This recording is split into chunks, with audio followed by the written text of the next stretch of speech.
Regular listeners will know that we often feature cabaret stars from both sides of the pond.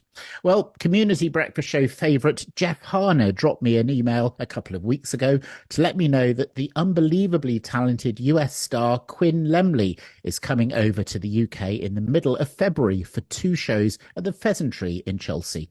Well, this is too good an opportunity to miss. So let's say a very good morning to Quinn, who joins us from New York City. Quinn, good morning. Good morning. I'm so excited to be here, Andrew. Well, we're excited to learn that you're coming over to the UK for a couple of shows. But before we talk about those shows, give us a background for our listeners who may not have heard of you.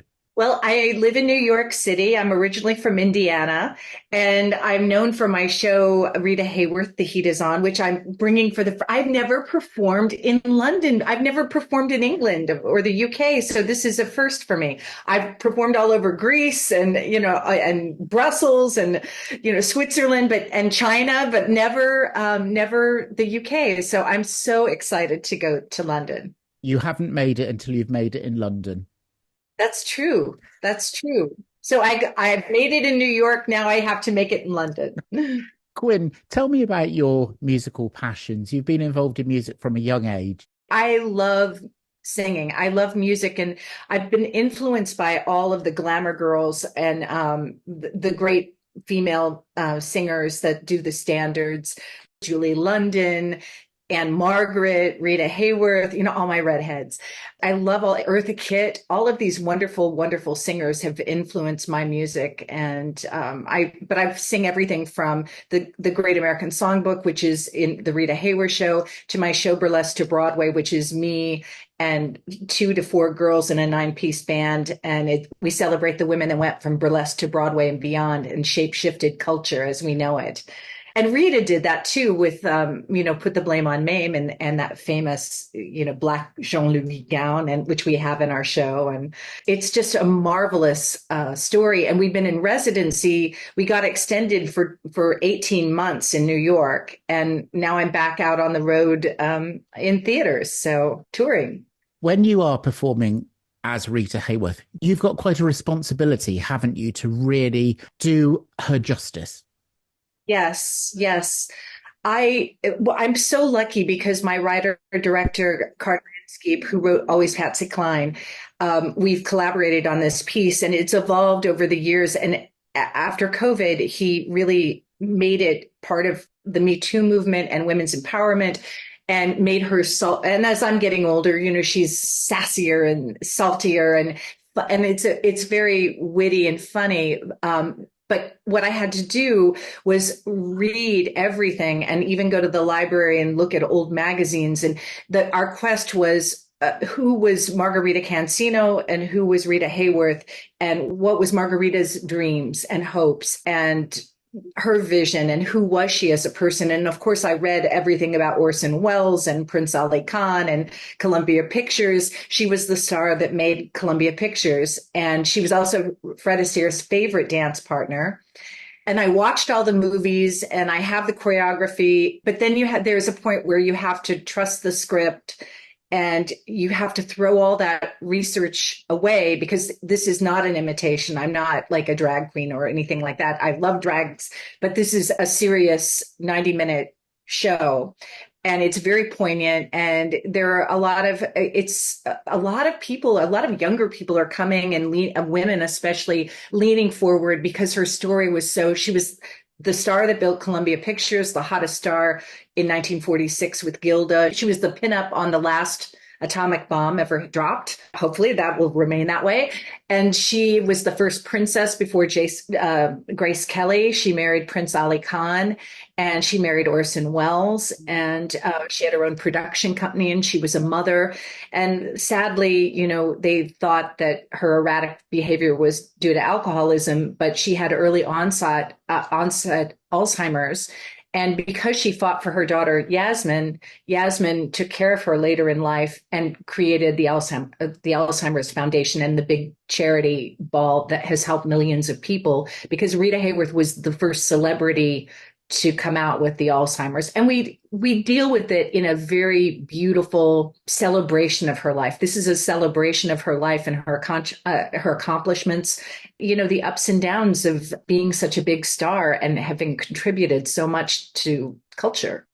Sometimes I think it can be sad, can't it, that people are remembered for perhaps one song or one show, whereas you really get the chance in a show like you're doing to go right into their life and bring a completely new angle to your audience.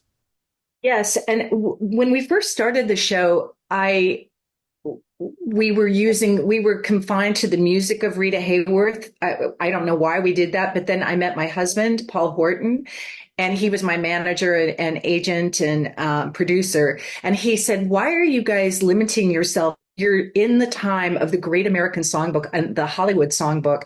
Why not use the music from the fabric of Rita Hayworth's life and those around her, as opposed to just because she was dubbed by Anita Ellis and Joanne Greer?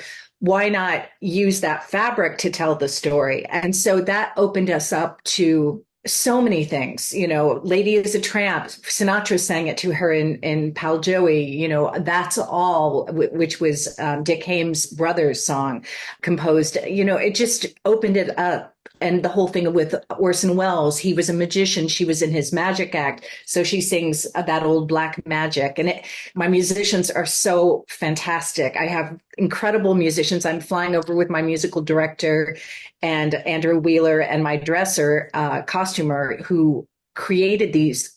I do 5 on-stage costume changes while I'm singing.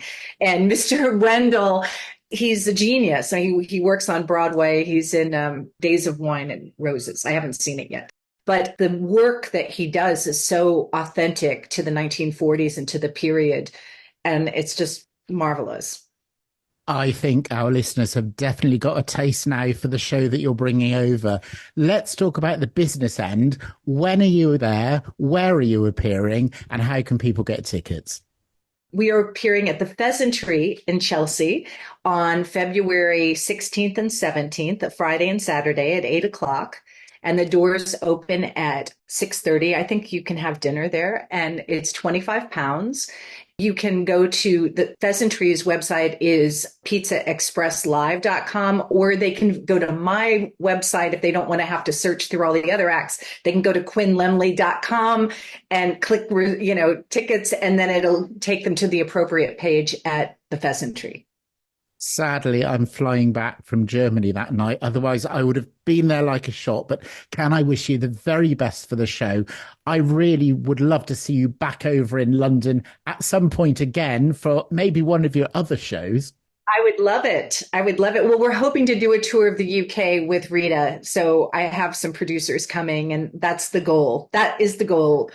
I cannot wait. This is my first time in London, and I have so many things I want to do as a tourist too that I need to see.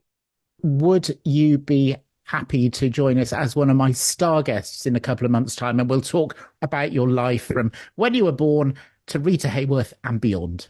Oh, I would love it. I would love it.